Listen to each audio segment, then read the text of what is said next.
much more rain to come throughout the end of this week. Stay with us for all those details. Right now on News Channel 6 at 5, the FDA set to approve new COVID boosters that target the Omicron variant. We'll have reaction to that coming up. Plus, on this Labor Day, we'll hear from the Starbucks workers who unionized in Augusta last year. An update on that situation coming up. And the government's push to make everyone have access to clean drinking water. The latest from Capitol Hill as your news starts now. Live from Television Park, this is Wjbf News Channel 6 at 5.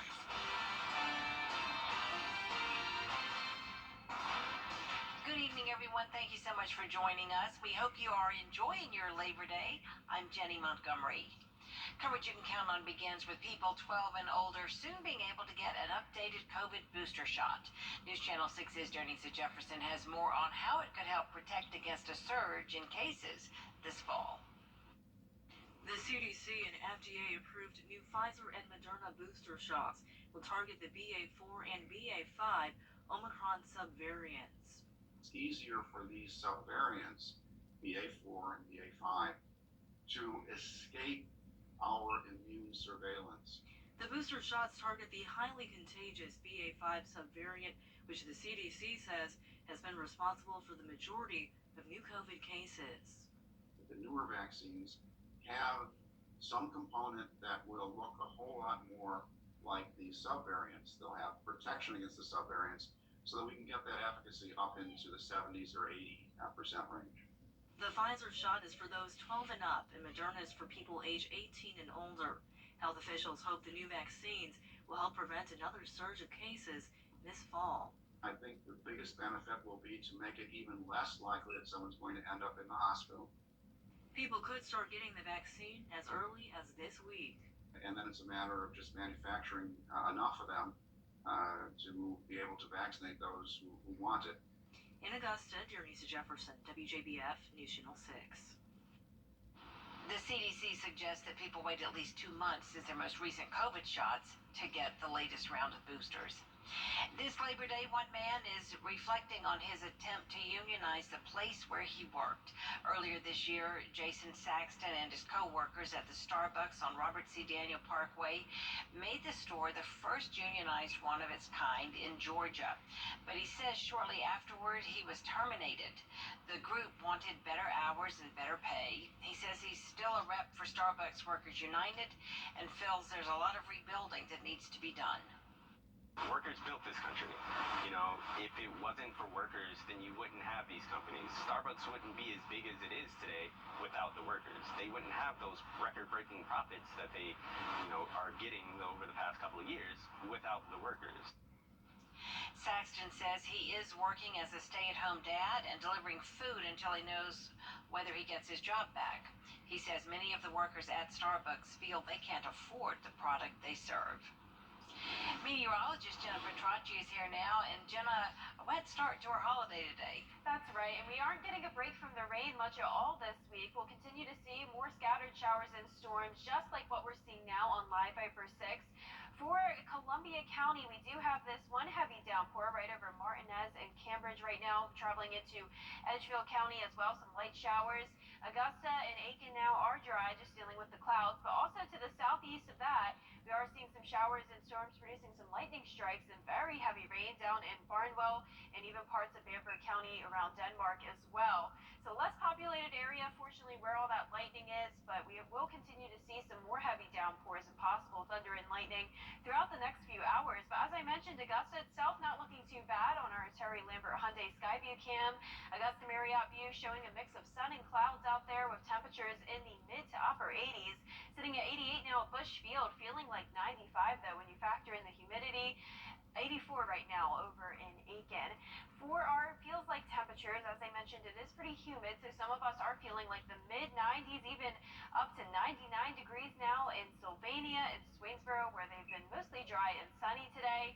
Overall, we do have a low pressure system along a stationary front out towards the west of us, and that's what's generating all this moisture and producing the thunderstorms across much of the southeast and even the northeast. We've had a lot of flooding concerns, so notice right now there is an aerial flood watch for parts of northwest Georgia and into northern Alabama, stretching all the way into the northeast as far north as Maine. Also, several areas of flood warnings as well. So fortunately for us in the CSRA, nothing as heavy as what they're seeing over there, just those on and off scattered storms throughout the next few hours, dropping to 81 degrees by 8 o'clock. So as I mentioned, more rain is on the way throughout the rest of this week, but pretty seasonable when it comes to our temperatures throughout the next couple of days. When those rain chances pick up throughout the end of the week, we will see a bit of a cool down and also more cloudy conditions. So stay with us for all those details, but back to you, Jenny. All right, thank you so much, Jenna. While we are getting a healthy amount of rain, people in northeast Georgia have seen too much. Chattooga and Floyd counties saw some flash flooding yesterday as nearly 12 inches of rain fell. Georgia Governor Brian Kemp has declared a state of emergency in those two counties. The National Weather Service says flooding is expected to last until at least tomorrow. Labor Day camping is in full force at Wildwood Park on Clarks Hill Lake, and business has been booming. Timberline Glamping Company combines traditional camping with the comfort of being at home. There are 6 glamping tents currently in the park that include air conditioning, electricity, coffee makers, and king, queen, and bunk beds. There are also add-ons such as kayaks, s'mores, and charcuterie board kits, and games like giant Jenga and cornhole.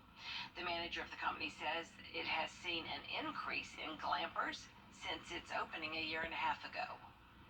I think people are looking for an outlet right now, and this is kind of a way for maybe those who aren't as interested in camping. You want to bring those amenities out with you. You don't want to stay at home. You want to get rid of the TV, but you don't want to get rid of the heat and the AC. Although campers say this summer has been slightly more expensive than previous years, they say spending time with friends and family is worth every penny. Investigators are being tight-lipped about a shooting that happened in Augusta Sunday. It happened yesterday near Highland Avenue and Damascus Road. One person was injured, but no word on their condition. The investigation is very active, and no other information has been released at this time. Count on News Channel 6 to update you as we learn more. Law enforcement officers across Georgia and South Carolina are wrapping up a 4-day campaign to cut down on traffic deaths. Today is the last day of the Hands Across the Border campaign, and law enforcement will be looking for motorists breaking safety laws and conducting DUI checkpoints. Labor Day is also the last day of 100 deadly days of summer when traffic deaths tend to increase. We ask the motoring public to help us. We ask them to buckle up as they drive. We ask them to slow down as they're driving up and down the highways. We ask them to buckle up their kids, and most importantly, put these down as you drive. One hand on the cell phone means that there's one hand not on the steering wheel. Enforcement agencies in both states are asking drivers to report DUIs and other dangerous driving behavior on the roadways. When kids across Aiken County go back to school tomorrow, they'll have to deal with a bus driver shortage. The school district has nearly 40 bus driver openings right now. School leaders say the drivers at this time have to double and sometimes even triple their routes. Parents are concerned the shortage could impact student learning. Road construction across the area will start back up tomorrow after pausing for the holiday weekend. South Carolina road crews will be back on the job tomorrow starting at 6 a.m. In Georgia, they'll start back about an hour earlier at 5 a.m. The Environmental Protection Agency taking new steps to protect communities from dangerous chemicals known as PFAS. Those chemicals are linked to cancer and have been found in drinking and groundwater across the country. Raquel Martin has more on what's being done to keep your water safe. Companies could soon be on the hook to pay up if they're caught contaminating water with harmful PFAS chemicals. Up to now, what it's been is a huge fight in the courts where the companies have been denying this stuff isn't harmful. Environmental attorney Rob Billot knows firsthand. He spent decades in the courts trying to prove communities with spikes in disease were poisoned by nearby factories accused of dumping PFAS into water streams. Having the US EPA designate and declare this hazardous, confirming these health effects is incredibly helpful. The EPA is drafting a new rule to officially label PFAS as a hazardous material under the Superfund Act.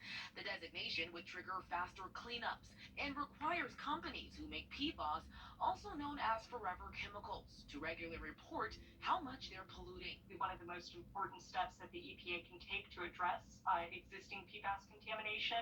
For years, Melanie Benish with the Environmental Working Group and Michigan Democratic Congresswoman Debbie Dingell urged the EPA to take this action. Too many people do not understand that they are encountering this chemical every single day. Dingell says it's important to hold companies accountable. This is certainly a first step. But she says to fully protect Americans from preventable disease, she wants Congress to establish a national standard that reduces the acceptable level of PFAS allowed in drinking water. In Washington, Raquel Martin. The EPA is expected to move forward with its own rule establishing a national drinking water standard by the end of the year. Across the country, millions of people are making their way back home from their Labor Day trips. Coming up, a look at how many more are on the roads than in the air, and how the price of gas is impacting those trips. Don't go away.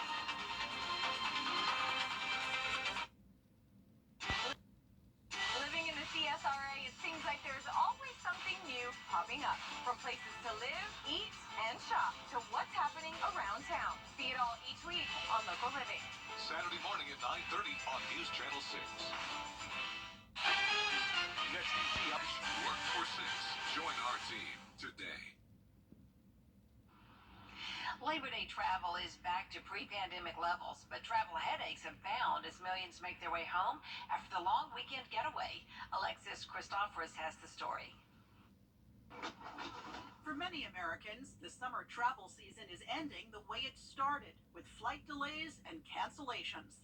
It originally was supposed to leave at 7 a.m. and we were getting updates all day, or all week really, and now it's leaving at 10. More than 5,000 flight delays at U.S. airports since Sunday, about 300 canceled flights. Staffing shortages blamed for most of the travel troubles. They had thousands of people waiting. I mean, it took us hours to get on that plane. The TSA screening more than 6 million people since Friday, more than even before the pandemic in 2019. This is the busiest I've seen it. So, and I travel frequently. According to travel app Hopper, nearly 13 million passengers were scheduled to fly from U.S. airports over the holiday weekend. Travel is back, that people are excited to get out there and take those trips that many folks hadn't felt comfortable doing over the past few years. But with the number of flights actually down 10-15%, there are very few empty seats on airplanes. Do not expect much elbow room on your next flight. And don't expect much room on the roads either. According to AAA, 80% of travelers are driving rather than flying this Labor Day weekend. But at least they're getting some relief at the pump. Gas prices averaging $3.78 for a gallon of regular, a lot better than the $5 a gallon we saw in June. If you're already planning some fall travel, there is some good news. Experts predict fewer delays and cancellations in September and October as airlines ramp up their staff and demand for travel cools down. Alexis Christoforous, ABC News, New York. It's a farm with a unique purpose. We'll show you how this farm works to match its clientele's individual needs. Coming up a bit later on News Channel 6 at 5.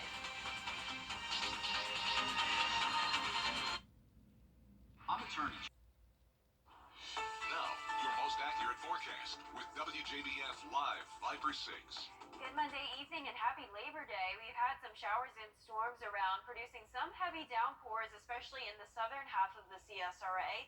Right now, around the Augusta area, just some heavy rain now into Edgefield County, right over Poverty Hill. This is Martintown Road here, Lake Forest Estates. Not affecting a very populated area, but further towards the south of that, we do have more widespread heavy rain. Also, some lightning strikes right along the border of Bamberg and Barnwell County, just outside of downtown Bamberg and Barnwell. Now, also headed towards Denmark and Highway 321. So heads up if you're down there. But looking out towards the west of us on our Terry Lambert Hyundai Skyview cam, Lake Lanier showing some rain out in the distance. Very stormy view. They've dealt with a lot of rain, not only today, but over the last few days as well. Same story here in town. 88 degrees, so another below average day thanks to the clouds and the rain. We also have a southwest wind of 9 miles per hour. Humidity making it feel like 95 degrees in Augusta. Around the CSRA, we're seeing a mix of mid to upper 80s. Also, some of us at that 90-degree mark, such as Swainsboro and Millen. 87 in Sparta and Gibson. 84 in Evans. Only 81 now in Barnwell due to the rain. 83 in Bamberg. So this low pressure system along the stationary front is what's generating all the moisture throughout the southeast, producing some very heavy rain. Right now, we're seeing those scattered storms anywhere from Alabama all the way up into parts of the northeast. So the Weather Prediction Center has issued a moderate risk of very heavy rain from the Greenville and Asheville area. And for us, a slight risk for the northern half of the CSRA and just a marginal risk for our southern half. So not nearly as bad as what some spots in the south are dealing with.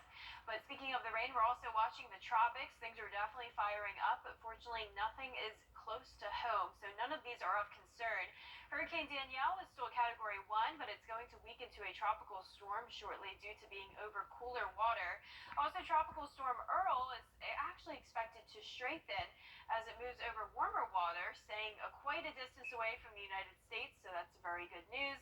This could potentially impact Bermuda, though. Right now, 65-mile-per-hour winds as it still stays a tropical storm, but within the next few days, we could see that strengthen to a hurricane and possibly even a major hurricane by around Wednesday and Thursday. I apologize for these timestamps being jumbled up, but we will continue to monitor that over the next few days. In addition to this wave off the coast of Africa, 50% chance of development within the next 5 days. But once again, this is also close to home, so nothing of immediate concern for our area. Our temperatures over the next few days will be seasonable at 90 degrees, then dropping down to only 82 as the high on Friday. Staying below average into the start of next week as well, with rain chances going up to around 50 to 60% all the way from Thursday and into the end of the weekend. So a lot more rain headed our way, but in the meantime this evening, just these spotty showers and storms, possibly some heavier rain moving into our northwestern counties by around 10 o'clock and making it to the Augusta and Aiken area by midnight. Really not impacting the rest of your plans for today. And as we go into Tuesday morning, just a mix of sun and clouds. Rain-free until the late afternoon and evening. That's when we'll see some more showers move in to our western counties, but overall not as much rain as what we dealt with today. So for tomorrow, not bad throughout the afternoon. Mostly sunny, heating up to 89 by 4 o'clock. Your 10-day forecast showing that 30% chance of rain tomorrow and Wednesday. Both 90 degrees as well, so very consistent for now. But as we go into Thursday, another system will move through, bringing us higher rain chances all the way into the weekend as well, along with cloudy skies and temperatures only topping off in the low 80s. All right. Thanks a lot, Jenna. We'll be back right after this break.